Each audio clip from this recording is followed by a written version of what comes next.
Hello everyone, welcome back to the channel. So let's get on to covering multiple choice questions for Prelims 2020 and question number 1. Recently, India has launched Country Cooperation Strategy 2019 to 23 with which of the following organizations? Number 1, World Health Organization. Number 2, United Nations Environment Program, that is UNEP. C is World Wide Fund for Nature, that is WWF, and the last is North Atlantic Treaty Organization, that is NATO. So what is the right answer here? It's a very simple and straightforward question. So pause a bit and try to come up with the right answer, and let's see the answer now. So basically answer here is World Health Organization. Let's look at the explanation right here. So Union Health Ministry has launched WHO India Country Cooperation Strategies 2019 to 2023, a time of transition with the collaboration, providing a strategic roadmap for the WHO to work with the Indian government towards achieving its health sector goals, improving the health of its population and bringing in transformative changes in the health sector. तो इतना लंबा चौड़ा जो भी लिखा है इसका यही मतलब है that for prelims we have to memorize that country cooperation strategy 2019 and 20 is something that deals with the health sector. That's it. And अगर health का बात है तो हमें WHO का नाम याद रखना है, and that's it. This is something that we have to memorize. Rest everything is this and that is not relevant, and it's a medium term vision for WHO to collaborate with the countries, and here we are to talk about India only.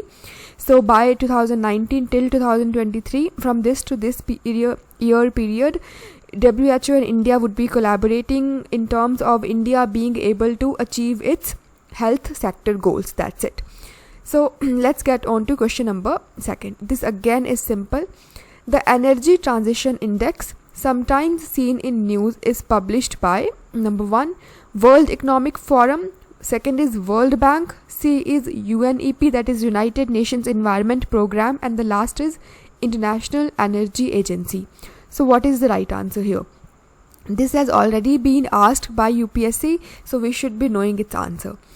So again, pause a bit and try to come up with the right answer, but let's see the answer now. So herein our answer is World Economic Forum. That's it. Energy Transition Index is by World Economic Forum. This is it. That's something we have to memorize. There's nothing much here again. Now this is important and this carries explanation as well. So let's get on to this question. So the Financial Stability Board is an international body that monitors and makes recommendations about the global financial system. In this context, consider the following statements. So context has already been given. There is already information about what the Financial Stability Board is. So which of these statements are correct now? Number 1, Financial Stability Board was established under the aegis of G20. 2, India is an active member of the Financial Stability Board. And the last is Global Financial Stability Report is published by this body, that is Financial Stability Report. So what is the right answer here? 1 only, 2 only, 2 and 3 only, or 1 and 2 only? So we have to know all the statements here to come up with the right answer. So pause a bit and try to solve this question, and we'll be seeing its answer right now. So herein statement number 3 is incorrect, that the Global Financial Stability Report is not published by this body but by the International Monetary Fund. It's right here. And yes, statement number 1 is correct because it was established under the aegis of G20, and its year of establishment is also important, that is 2019. Again, this is the report by IMF, not by this very body. And yes, India is definitely an active member of Financial Stability Board. So that's it. We have covered this question, and let's get on to the last question now, which again is simple and interesting. So which of the following statements is not correct? So we are to find an incorrect statement here.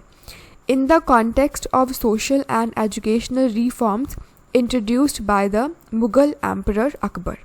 Number 1, Akbar issued a complete ban or a blanket ban on sati.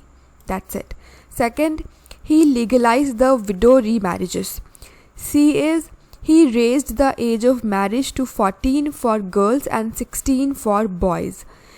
D is he revised the educational syllabus, laying emphasis on secular subjects like mathematics and moral sciences.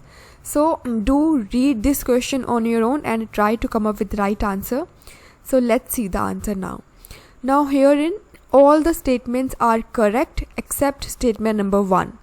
So Akbar in fact did not issue a complete ban or a blanket ban on sati, although as per the books he intended to do so, but just as not to hurt the feelings of the Hindus, in order to give due consideration to the sentiments of the Hindu population, he didn't formally ban the sati altogether, although he did regulate it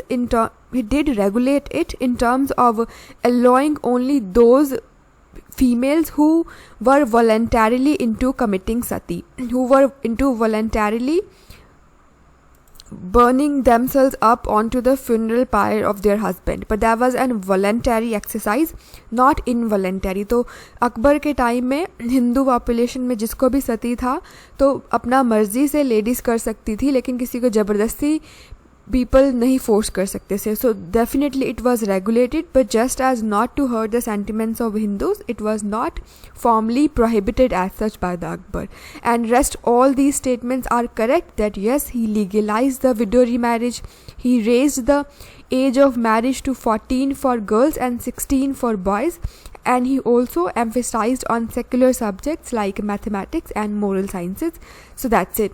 He also did one more thing in terms of putting restriction onto the sale of wines and liquor.